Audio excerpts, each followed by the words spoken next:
Welcome back traders. अगर आपने Sunday के दिन एनक्यू ईएस और डाउ जोन्स की फोरकास्ट देखी हो तो आज मैं उसका रिव्यू देने वाला हूँ। लेफ्ट साइड पे हमारे पास मार्केट है नेस्डैक की, सेंटर में ईएस S&P 500 और राइट पे डाउ जोन्स। ये सीएफडी मार्केट्स हैं, इसके फ्यूचर मार्केट्स मैंने चार्ट नहीं ओपन किया। These are futures starting from Nasdaq. जैसे कि हमने डिस्कस किया था कि नेस्डैक पे हमारी ये ड्रॉन लिक्विडिटी होगी, by side liquidity. Low time frame पे इसको देखते हैं। H4 की ओरिजिनल कंसोलिडेशन थी। ईएस पे हमारी ये ड्रॉन लिक्विडिटी थी और डाउ जोन्स पे ये ड्रॉन लिक्विडिटी।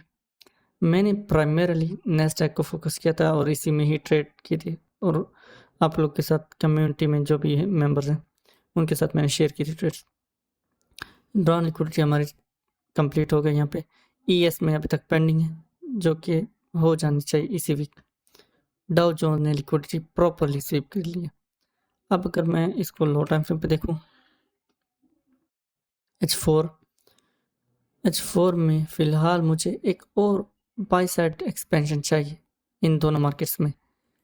इसमें भी ऑफ कोर्स आ जानी चाहिए। कल ये बहुत अजीब तरीके से बाय हुआ।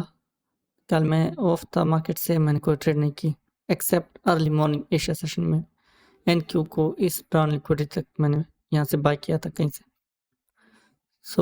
कल मैं न्यूयॉर्क ओपन के टाइम ऑफ द मार्केट से, लेकिन जब मैंने लेट नाइन इसको देखा ये बहुत ज़्यादा एग्रेसिवली बाय हो चुका था। आई डोंट नो क्या हुआ था यहाँ पे।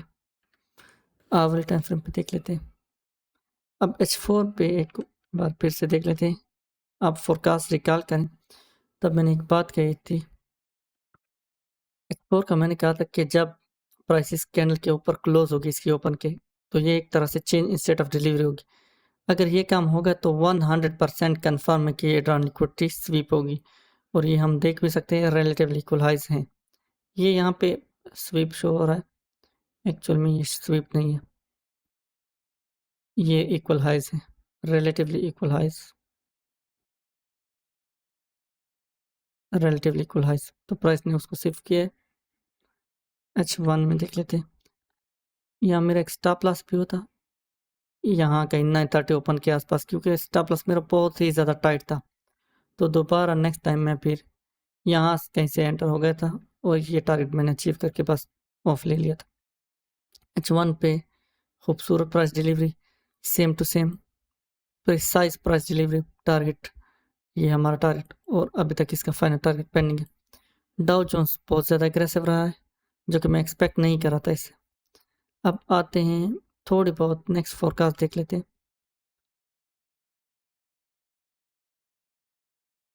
एनक्यू को मैं फिर भी एक बार चाहता हूँ कि ये लिक्विडिटी स्वीप हो।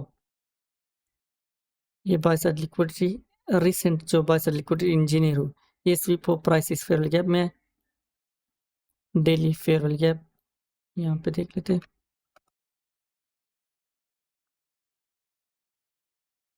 ये हमारे पास एक डेली फेयरवेल गैप है एनक्यू पे और प्राइस अगर इस फेयरवेल गैप में आके यहाँ पे हमें 15 मिनट या H1 में कोई सेटअप देता है तो फिर मैं ये लिक्विडिटी टारगेट करूँगा।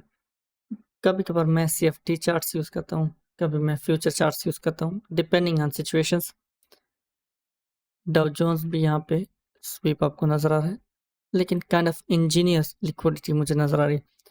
ES को अगर मैं देखूँ तो ये भी इस डेली फेयरवेल गैप में आए। यहाँ पे मैं 15 मिनट या H1 को देखूँगा। अगर टाइम बनता है 9:30 से लेके 10:30 अलाउम तो मैं 15 मिनट को ही ज़्यादा प्रेफरेंस दूंगा।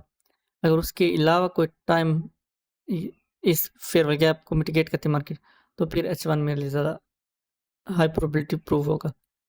डाउन लिक्विडिटी हमारी अभी तक यही है।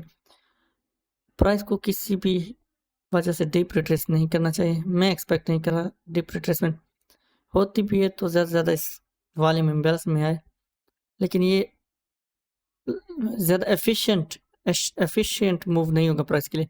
एफिशिएंसी इसमें यही होगी कि प्राइस पहले बाय साइड लिक्विडिटी स्वीप करे। अब हम यहाँ से ये एक्सपेक्टेशन रख सकते हैं। अब इसलिए ये तो लो लेने से रहा, डाउ जोन्स प्रीवियस डे लो नहीं लेगा और ES और NQ दोनों प्रीवियस डे लो ले लेंगे, तो ये हमारे पास एक SMT भी बन जाएगा और हम ड्रॉन लिक्विडिटी इसी को टारगेट करेंगे।